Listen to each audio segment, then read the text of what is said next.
Bergabunglah bersama kami saat kami mengungkap detail detik-detik terakhir Chris McCandless, seorang survivalist, mengungkap insiden tragis dan misterius yang terjadi di alam liar Alaska, serta menjawab pertanyaan-pertanyaan seputar kematiannya yang terlalu dini.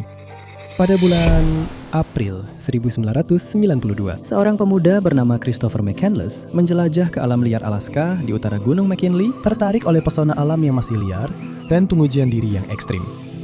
Hampir 4 bulan kemudian, para pemburu menemukan jenazahnya yang sudah membusuk di sebuah bus terbengkalai yang dijadikannya tempat berlindung. Antri buku harian penuh teka-teki yang ditemukan itu menggambarkan keadaan yang sangat genting. Setelah bertahan hidup selama berbulan-bulan di alam liar, dia mencatat bahwa dirinya semakin lemah secara mengkhawatirkan karena penyebab yang tidak diketahui.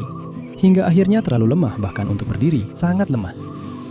Gara-gara biji kentang, sangat sulit hanya untuk berdiri. Kelaparan. Bahaya besar, tulisnya. Setelah perlahan-lahan melemah, dia meninggal sendirian di dalam bus yang terbengkalai pada usia 24 tahun. Apa yang mendorong pemuda idealis ini untuk memulai perjalanan sendirian ke alam liar Alaska sejak awal? Apa yang terjadi di saat-saat tragis terakhirnya? Dan mengapa kisahnya masih memikat imajinasi orang di seluruh dunia hingga hari ini? Untuk memahami, seseorang harus menelusuri kembali ke awal dari pencarian fatalnya. Christopher McCandless tumbuh di pinggiran kota Washington DC yang nyaman.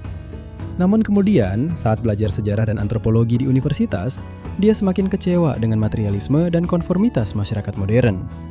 Setelah lulus pada tahun 1990, pemuda petualang berusia 24 tahun itu menyumbangkan tabungan $24.000 ke Badan Amal dan meninggalkan mobilnya untuk memulai perjalanan ziarah keliling Amerika Barat dengan mengadopsi nama Alexander Supertramp. Saya telah memutuskan bahwa saya akan menjalani hidup ini untuk beberapa waktu ke depan. Kebebasan dan keindahannya yang sederhana terlalu berharga untuk dilewatkan, tulisnya kepada seorang teman. Tujuan akhirnya, isolasi total di hutan belantara Alaska. Di sana, dia mencari pelarian total dari peradaban untuk merasakan kehidupan di alam dalam bentuknya yang paling murni. McCandless memahami risiko perjalanan itu, tetapi dengan rela menanggungnya sebagai kesulitan yang diperlukan untuk mencapai penebusan. Dia memandang bertahan hidup sendirian dengan mengandalkan alam sebagai sebuah ritual peralihan, kesempatan untuk membersihkan dirinya dari kebiasaan-kebiasaan sepele dan terlahir kembali. Seperti yang dijelaskan oleh Krakauer, dia menciptakan kehidupan baru untuk dirinya sendiri, agar bisa menikmati pengalaman mentah dan tanpa filter yang disajikan oleh alam. Selama 2 tahun, McCandless mengembara, merangkul kebebasan yang radikal.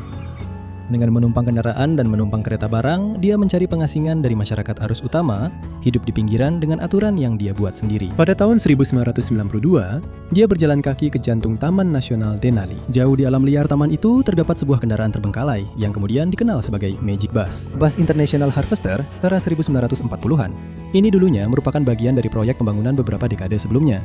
Digunakan untuk mengangkut para pekerja yang membangun jalan melewati hutan belantara Alaska yang terpencil. Ketika proyek itu terhenti pada tahun 1960-an, kendaraan-kendaraan itu begitu saja ditinggalkan, menjadi peninggalan berkarat yang tersebar di sepanjang jalan yang sebagian besar telah ditinggalkan. Lebih dari 30 tahun kemudian, bus yang kemudian dikenal sebagai Magic Bus 142 berdiri sendirian di semak-semak.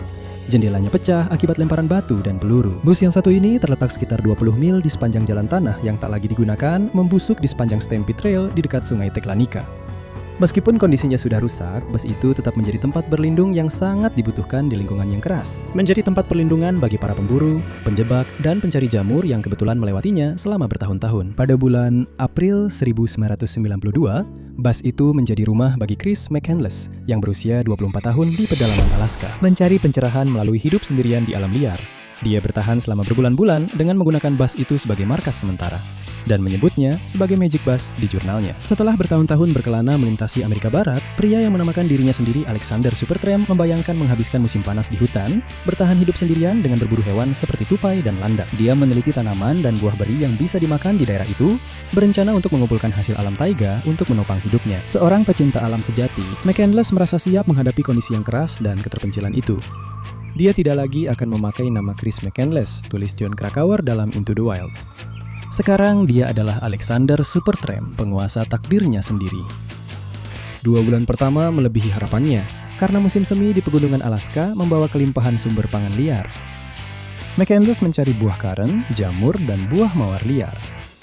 Burung kecil dan tupai menjadi sumber daging. Dia bahkan berhasil menembak seekor rusa besar, menimbun ratusan pon daging yang akhirnya membusuk karena tidak ada pendingin. Hidup di dalam Magic Bus itu terasa sangat indah. Dalam pengalaman, kenangan, kemenangan besar dan sukacita menjalani hidup sepenuhnya, Di sanalah makna sejati ditemukan, tulisnya di jurnalnya. Namun pada bulan Juli, keadaan mulai berbalik melawan McCandless. Pertama, dia menemukan jalur kembali ke peradaban terhalang oleh sungai Teklanika yang mengamuk, dipenuhi oleh lelehan salju yang terlalu berbahaya untuk diseberangi. Tak ada peta yang bisa menyiapkannya menghadapi pukulan telak ini. Pada waktu yang hampir bersamaan, persediaan makanannya menipis karena hewan buruan semakin langka. Sulit untuk berburu, catatnya. Dagingnya membusuk, saat meramu jelatang, dia tersengat dan kelaparan. Semakin putus asa, McCandless mulai mencari biji kentang liar pada tanggal 14 Juli. Tapi sekarang kita tahu bahwa biji-biji ini mengandung neurotoksin yang secara perlahan melumpuhkannya. Sangat lemah. Gara-gara biji kentang. Tak lama kemudian, ia menulis bahwa berdiri saja sangat sulit. Waspada dan kuat saat dia memasuki hutan pada bulan April. Pada bulan Agustus, petugas satwa liar yang memeriksa bus menemukannya kurus, kering, dan tak berdaya. Nyaris tidak bisa merangkak. Di hari-hari terakhirnya, McCandless sudah tidak bisa lagi berburu, memancing, atau mengumpulkan makanan. Namun, keselamatan hanya berjarak beberapa mil saja, terhalang oleh sungai Teklanika yang deras menghalangi pelariannya. Sungai yang membuat McCandless terjebak biasanya dangkal dan bisa dilewati di daerah itu. Namun salju yang mencair terlambat pada tahun 1992, berarti sungai Teklanika mengalir jauh lebih tinggi dan deras dari biasanya saat McCandless sangat membutuhkan untuk menyeberang pada bulan Juli. Sungai itu tetap terlalu berbahaya, bahkan hingga bulan Agustus, menjebaknya sendirian di alam liar saat ia semakin lemah karena kelaparan dan keracunan. Tak jauh di hilir terdapat kereta gantung kabel yang digunakan oleh Dinas Taman Nasional untuk memantau kondisi. Seandainya McCandless tahu untuk menuju ke sana, kemungkinan besar dia bisa menarik dirinya sendiri menyeberangi sungai itu dan berjalan di jalan menuju tempat aman sebelum semuanya terlambat. Namun tanpa buku panduan, dia tidak tahu tentang kabel yang hanya berjarak 5 mil, sebuah jalur penyelamat yang bisa saja membuatnya bertahan dalam petualangannya di Alaska. Ketidaktahuan akan satu detail penting itu membuatnya kehilangan nyawanya. Kisah tragis McCandless dipopulerkan oleh buku Jon Krakauer tahun 1996, Into the Wild, yang kemudian diadaptasi menjadi film tahun 2007. Namun penyebab pasti dari penurunan kondisinya yang mengejutkan tetap menjadi misteri dan telah diperdebatkan dengan sengit selama lebih dari 2 dekade. Sekarang sejumlah besar bukti baru secara meyakinkan menunjukkan sumber kematiannya, yaitu keracunan dari biji beracun yang membuatnya tidak mampu berburu atau mencari makan di minggu-minggu terakhirnya. Ketika sisa-sisa tubuh McCandless yang kurus kering diperiksa, berat badannya hanya 67 pon, setelah kehilangan lebih dari 70 pon dibandingkan dengan foto terakhirnya yang diketahui. Dengan peralatan mencari makan yang masih tersimpan tak terpakai di dalam bus, kelaparan tampak menjadi penyebab yang jelas. Namun Krakauer berspekulasi bahwa biji kentang liar yang dijelaskan McCandless sebagai penyebab kejatuhannya mengandung neurotoksin yang belum diketahui.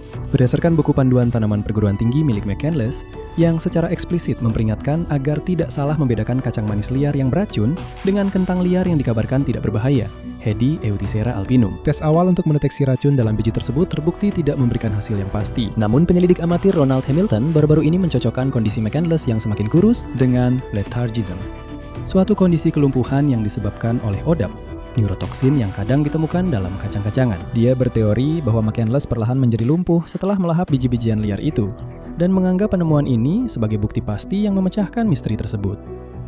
Teori Hamilton memang terbukti benar. Tes yang baru dilakukan mengungkapkan bahwa biji kentang liar tersebut mengandung kadar ODAP yang signifikan.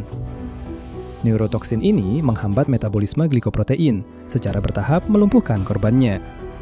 Mereka yang menghadapi kelaparan, stres, dan kerja berat sangat rentan terhadap efeknya. Seperti yang dijelaskan Hamilton tentang api sunyi yang menyala di dalam tubuh rentan akibat paparan ODAP berkepanjangan, semakin banyak yang mereka makan, semakin buruk akibatnya. Tetapi bagaimanapun juga, setelah efeknya mulai muncul, tidak ada cara untuk membalikannya.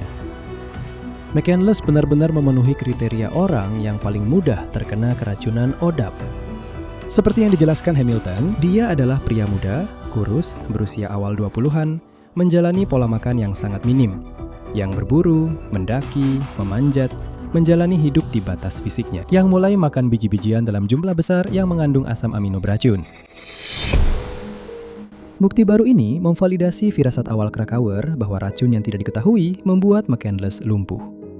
Disadarkan oleh deduksi Hamilton setelah bertahun-tahun menolak teori racun, Krakauer sekarang menyimpulkan penemuan Hamilton bahwa McCandless meninggal karena ia memakan biji beracun tidak mungkin meyakinkan banyak orang Alaska untuk memandang McCandless dengan lebih simpatik. Tetapi hal ini mungkin dapat mencegah para pencari makanan di alam liar lainnya agar tidak secara tidak sengaja meracuni diri mereka sendiri. Ketika tubuh McCandless ditemukan dalam keadaan kurus, kering yang mengenaskan, perdebatan pun dimulai tentang apakah pencariannya dianggap mulia atau nekat. Apakah dia seorang idealis heroik yang melarikan diri dari konformitas tanpa jiwa, atau hanya seorang pemula yang tidak siap menjadi korban kerasnya alam liar? Pandangan yang terpolarisasi tetap ada, sementara sebagian orang mencela McCandless sebagai sosok yang arogan dan ceroboh. Ribuan pengagum justru memuji penolakannya terhadap peradaban dan kerinduannya akan pencerahan. Mereka melihat dirinya sebagai contoh kebebasan sejati. Seseorang yang pengalaman transendennya di alam liar membenarkan bahkan tragedi yang sebenarnya bisa dicegah. Di hari-hari terakhirnya, mungkin McCandless menemukan makna yang ia cari, merasa siap untuk menghadapi kematian. Catatan perpisahannya ditandai dengan ketenangan.